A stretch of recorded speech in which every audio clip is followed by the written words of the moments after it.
Welcome to the Biblical Languages Podcast, brought to you by Biblingo. I'm Nick Messmer, your co-host, along with Kevin Grosso, and in this episode, we're asking the question, who killed deponency?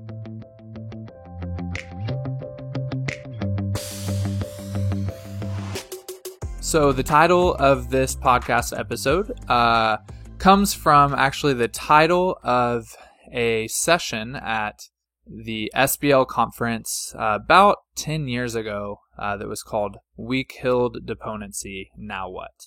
And that actually was a reference to a session at the SBL conference in 2010 where four scholars were on a panel discussion and basically all agreed that the category of deponency in Greek studies ought to be abandoned. And so we're going to be talking about that in this episode. On the topic of the SBL conference, we, Kevin and myself, along with some of the rest of our team at Biblingo, will be at the SBL conference coming up this week.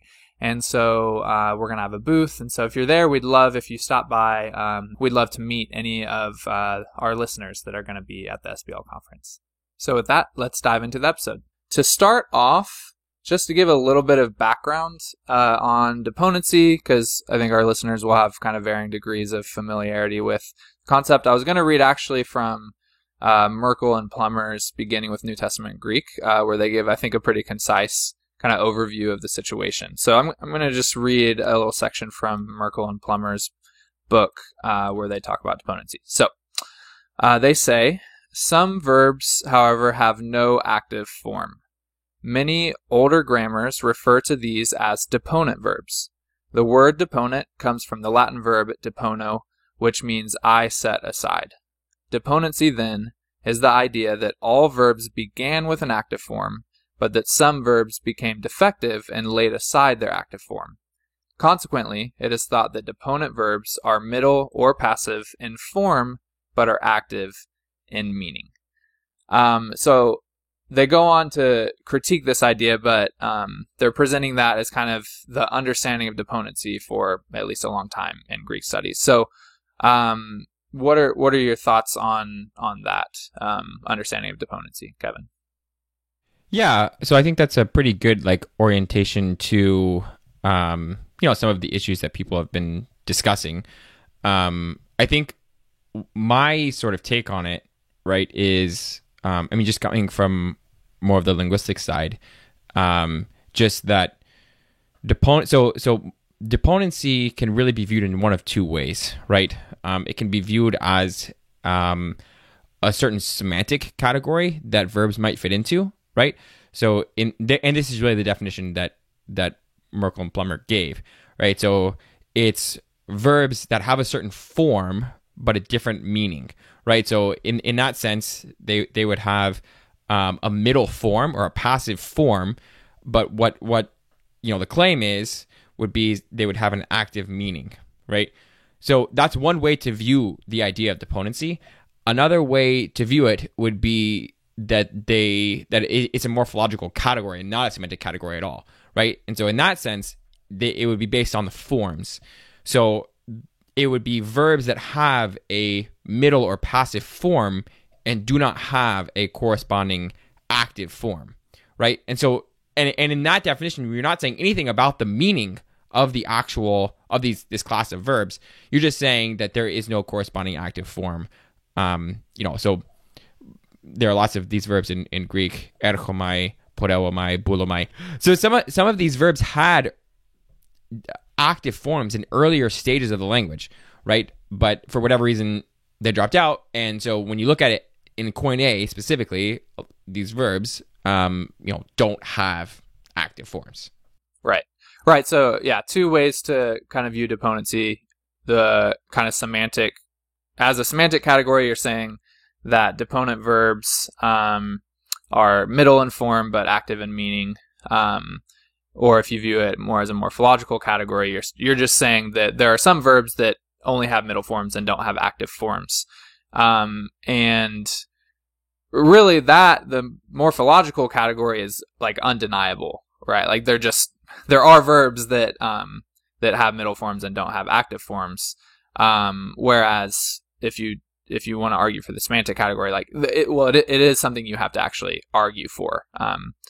But the as a morphological category, it's just like this is a class of verbs that exist, and we have to do something with them. But with the conversation, those two issues seem to kind of be conflated together to some degree. So, like, for example, Merkel and Plummer in that discussion don't really distinguish between those two issues.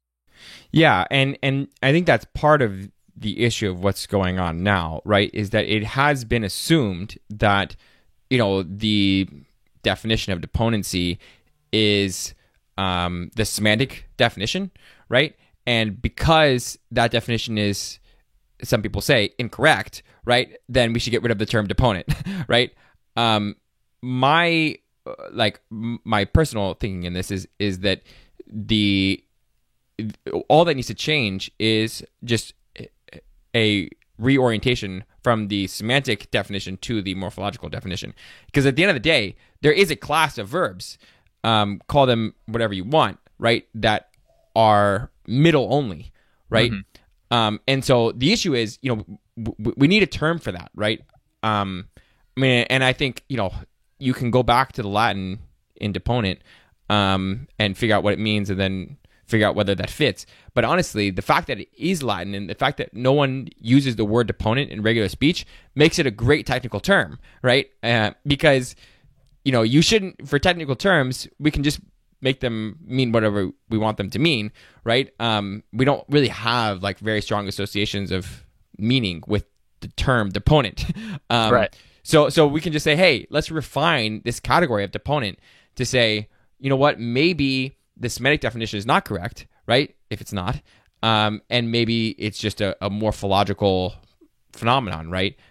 For some other reason. So let me read again from Merkel and Plummer, where they kind of give another concise overview of kind of where the field has gone with this. So they say recent Greek scholarship favors laying aside the category of deponency itself, which had to be an intentional pun with the idea of laying aside. And that they go on to say, yeah, exactly. So they go on to say the majority of Greek scholars contend that we should understand the middle voice as the ancient Greeks did, rather than fitting it into our English language or Latin language categories. So-called deponent verbs are better viewed as middle-only verbs. That is, some verbs have no active voice because, to ancient Greeks, the activity these verbs describe was inherently subject-affected in a way that demanded they be marked by middle voice endings. So, again, kind of going back to what you were saying, like, they describe the field as laying aside the term deponency because of the issue with kind of the semantic understanding of deponency. And so your point is just that even if we disagree with that semantic category of deponency being verbs that have an active meaning but a middle form, even if we think that's incorrect, that doesn't mean we should lay aside the term deponency, because we could just use deponency to mean middle verbs with middle forms and not active forms. Right. And that is actually, how the people in linguistics that I have read that are doing this, that's how they use the term deponent, because they know that the semantic definition is just incorrect, right? And so the paper, here's a paper by Ingrid Kaufman on middle voice in a very reputable journal called Lingua. And she says, this is like the second line in the paper. First, there are middle marked verbs for which no corresponding active verb form exists, i.e. the so-called deponent verbs or media tantum. And she goes on to talk about, the different, ways that deponent has been used, right? And but she says something interesting in the next line. Since there is no corresponding active form, the media tantum or deponent verbs cannot be analyzed as derived forms, but have to be regarded as base forms, i.e. as middle stems. Interestingly, the media tantum typically belong to certain semantic classes, which means they're not accidental language-specific lexicalizations. So the point in this, right, is that whatever we want to call these things, right, which really doesn't matter at all, they're not accident, or they're not accidental. right? They form a coherent semantic class that you can see across languages behaving in a very similar way. Right. And so that kind of connects with the chapter in Campbell's book, where basically it's on deponency, and he basically just gives kind of a historical overview of how Greek scholars have engaged, or really like critiqued, the idea of deponency over the years. And so it's just kind of a historical like breakdown of significant people who have critiqued deponency. And basically all of them take issue with that semantic understanding of deponency, which I think we agree is a problematic, understanding. But the way that the chapter concludes is really twofold. One is that we need to get rid of the term deponency. And so that's what the four scholars on the panel at SBL in 2010 concluded, is that we should ditch the term deponency. But then the second takeaway is that more work needs to be done on this set of verbs that are middle only, that only have middle forms and not active forms. So it's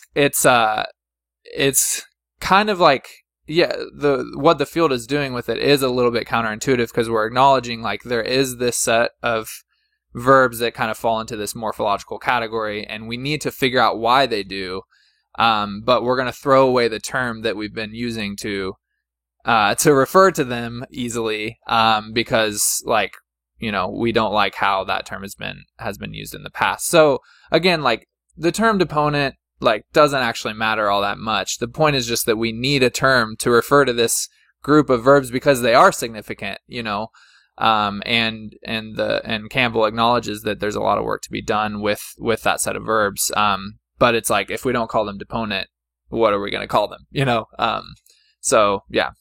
Right. And again, I mean, I think part of the issue, like when you do read, like Campbell's chapter, it sounds as if the term is the problem, right? At times, right? But who cares, right? I mean, the term doesn't matter. It just doesn't matter what we call them. What is important is how we define it, right? And then, even more importantly, right, once we come up with this cohesive category, right, how do we characterize it semantically?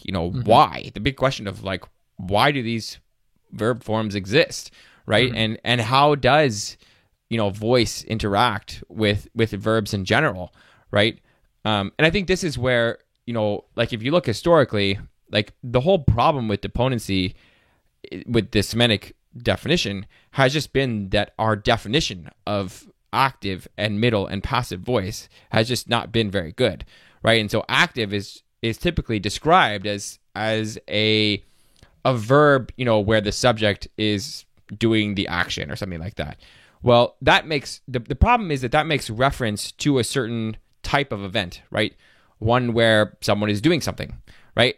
So states don't really fit well into that definition, despite the fact that in Greek, right, you have a verb like peino, right, where I'm hungry is active, right? Active morphology, right? So why does that state appear in the same, active voice as trejo, like to run, right? It means that our definition of like what is active voice, right, isn't very active. And so then should we get rid of active because it's not, right? I mean, but the issue is, right, we need to refine our category of what active really means, right? Active actually does not mean that the subject is active in some, sort of like, some sort of way, he's like doing something in the world, right? It really depends on the nature of the verb, right? That gives you the type of event that's being referred to. And then the same thing with middle, right? The problem was that our definition just wouldn't allow for things, that were middle only, right, or that were deponent. And so then we said they're active in meaning, but really our definition of middle, semantically should have been based on on what forms were middle morphologically to begin with, right? So in that sense, there should have never been a mismatch. because the only way we would define middle is by the morphology. It's by the morphology that we see, right? And we take we look at all the morphology, all the middle verbs, and we say like, what does this class have in common, right? And that should be the definition we give. Yeah. I was just gonna have a specific example, Merkel and Plummer here, and not to like, I think these are common understandings of voice, but they give a definition of active voice. The subject performs the action. And if you look, so for passive, they have the subject receives the action. And the example you give of like being hungry, like it does seem more like you're receiving that than performing it. Right. It doesn't fit. The problem is it doesn't fit that definition. Yeah. Right. And so again, like, are we going to get rid of active as a term? We should, under this sort of like theory of like our terms should perfectly, Yeah. Well, and it goes back to something we've talked about a lot, just when we're talking about like doing semantics, when we've done it in previous series or like webinars that we've done, that part of the process of doing semantics is like refining your categories based on the data. Really, like, as opposed to like trying to like fit the data into your existing categories, which is kind of what, like how like how people approach deponency initially of like, well, these verbs don't seem to fit our category, of middle, so they must be active semantically, is not the right way of doing it. But again, the solution is to refine the category rather than to drop it altogether. Right. Define the category of how do we understand middle, right? Yeah. And so I would say like to move forward again, kind of the bottom line is like, this is an important category of verbs. And again, like everyone acknowledges, like we should figure out why they only have middle form and not active. So we need like a term to refer to them. And like, in a sense, it doesn't really matter whether it's deponency or not. But I think the case for deponency is that it does seem to be a category that linguists are using. And I think that makes it, that's a valid reason for people in biblical studies to use it as well. Yeah, I mean, so an example of this is, Edith Doron and Artemis Alexiadou. So these are two linguists who, we talked about Edith briefly in the series on lexical semantics, but they're working on Greek and Hebrew, the modern languages, right? Both languages have, so-called deponent verbs. They're like, they are leaders in the field on voice. And they call them deponent, and they just say like, okay, they have, just define it morphologically, right? And it's totally okay, right? And so I think the issue, right, is, I mean, again, it doesn't matter. The term doesn't matter. I do think it's helpful, right, to reduce the amount of terms that we use, and to use terms that that linguistics is using, right, as a field, because they are the ones that are coming up with these categories to begin with. But at the end of the day, like what we need to do, and Campbell mentions this at the end of his chapter, is, we need to figure out how, voice relates to verb classes. And that really is, like that's how to solve the problem. I mean, there is a, like, quote unquote solution. It is a matter of, what does, I mean, again, going back to our two examples of being hungry and running, right? Both being an active voice. The issue is, right, is that you should just define active in such a way that it doesn't contribute the semantic information that the root is contributing, right? And in those cases, the root is the one contributing, whether it's an event or a state, right? And so active doesn't give you that information, right? And this is a lot of what we've talked about in how we do semantics, right? If you have these kinds of minimal pairs, the conclusion is, right, that sort of information is coming from somewhere else, and in this case, it's obviously coming from the root. Yeah. So just to reiterate, like we agree with a lot of what Merkel and Plummer say here, and what Campbell says in his chapter, that we've made a lot of progress in the field and getting rid of that understanding of deponency being verbs that are active in meaning but middle in form, like a lot of progress and moving away from that understanding of them. And Campbell offers like helpful ways forward, and like we need to look more into like middle voice in general and what it means. And he suggests understanding how like word classes might fit into that. I don't think he uses the phrase word classes, but he gets at that as well. So we have made a lot of progress in that regard. So we just want to reiterate that. But I think the pushback that we're trying to offer is just that maybe getting rid of the term deponency is kind of throwing out the baby with the bathwater a little bit. Or that in and of itself is not progress. Yeah. Right. And so that's the issue. Is like, how are we progressing? Like we would really be progressing if we could come up with a definition of active voice or middle voice that fits all the data, right? Yeah. And that the problem is that the focus has been on the term deponency, but who cares? Like, we've all known all along that there's a morphological category of middle-only verbs, right? And those middle-only verbs, are or are not true middles, right? And that totally depends on how you define middle, right? And so what we need to do is come up with definitions, for these categories, right? You can say subject effectiveness, right? Even something like that. It totally depends on how you define that, right? And whether that can fit all the data. But being more precise in our semantic characterizations of these things, right, is really what we need to progress. That is all we have time for on this episode of the Biblical Languages podcast, brought to you by Biblingo. Thanks for listening. We hope you enjoyed the episode.